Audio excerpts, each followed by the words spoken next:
Hello and welcome back to another video. If you are new on the channel, welcome. Thank you so much for tapping on the link. Please share me out with your family and friends, as well as on your other social media platform, so YouTube can push me out in the algorithm. For all my returning subscribers, thank you so much for reporting back. Today, guys, we are going to talk about when my now 9-year-old Tyzir was scheduled for dental surgery. It was during the pandemic, of course. He had ongoing dental issues, and he is a very difficult patient to get x-rays from. So I had to sign some documents with his dentist finally after like 3 attempts that it's probably best to take him over to the surgical center and have him sedated so that we can get through his dental procedure. So once we got all his signatures in place, we had to go ahead and get it all scheduled. So I reached out to the surgical center and we got it scheduled, and it was gonna be scheduled for a Wednesday morning at 8 a.m. So we had to be over at the place like an hour early, of course, to prep. Once they gave us a phone call and went over everything that we need to do on our end, and I agreed to the appointment, everything was etched in stone.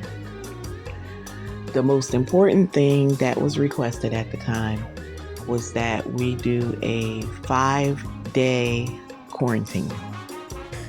That meant everyone in the household had to be quarantined because Ty was in fact living in here with us. When my ex came home from work that evening, I explained the entire situation to him. I reminded him how Ty was such a difficult patient to get the x-rays from, which he remembered because he did accompany me to take the 3 of them to the dental appointment a few times. You guys have to keep in mind that they are stair steps. So basically, like right now, Tyjon is 7, Tyzir is 9, TJ is 10, and the oldest is 13. So we had to take all of the boys, and therefore he used to accompany me to their appointments. I went on to explain to him that, because he's working, he would not be able to come in and out of the house when we quarantined for the 5 days. He agreed that he would continue working and that, we would get him packed up, and he would stay in the development at his best friend's house 4 to 5 days. So he stayed home with us the rest of the week, and I got him all packed up with all his belongings that he needed for the next 5 days. And he was packed up, everything in its entirety that Thursday evening.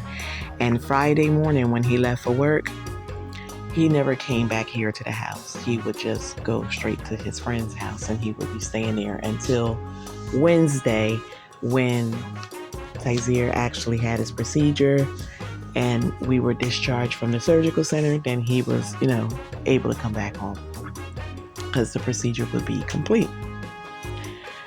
Guys, he understood the assignment. He let his best friend know that he would be staying there from Friday till Wednesday, meaning when he left his house on Wednesday morning and went to work, then he would be coming back home that evening. So everybody was on board. While we were quarantining, he would call me every day throughout the day on FaceTime.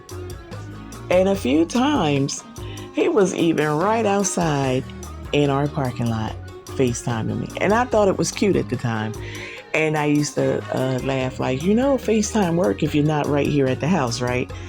And he just kept saying that, he can't believe that a doctor kept him away from his home. He was really putting on like he was really upset that he couldn't gain entry into the home because we were under the quarantine orders.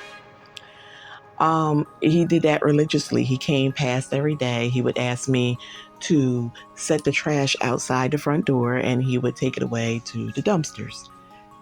That way we wouldn't have any contact. If he needed anything from within the house, he would also tell me what he needed. I would tie it up in bags and hang it on the doorknob on the outside. And again, when he came to pick up the trash, he would also grab whatever it is I tied in a bag. And we worked it out. Everything was okay. Like I said, throughout the week, he was FaceTiming me. He was calling me from, different friends that we have in this circle of friends. He would be at their house visiting everybody because he couldn't come home. And he was getting bored and he was getting antsy. Guys, it wasn't until after the separation that, a lot of people began to talk from his side to me. They were reaching out, to first pretending that they were finding out what was going on. They heard his side. They wanted to hear my side in all fairness. But me, like I said, I'm very tight-lipped. So I wasn't really talking to too many of the friends. Who I would talk to would be like the elders from the Nigerian community and like any of his family members. Because I've said before in live streams, and if anybody is familiar with dating in an African culture, you would know that the elders and the families are the ones, if you need to talk, you would talk to them because they would push for you guys to work it out.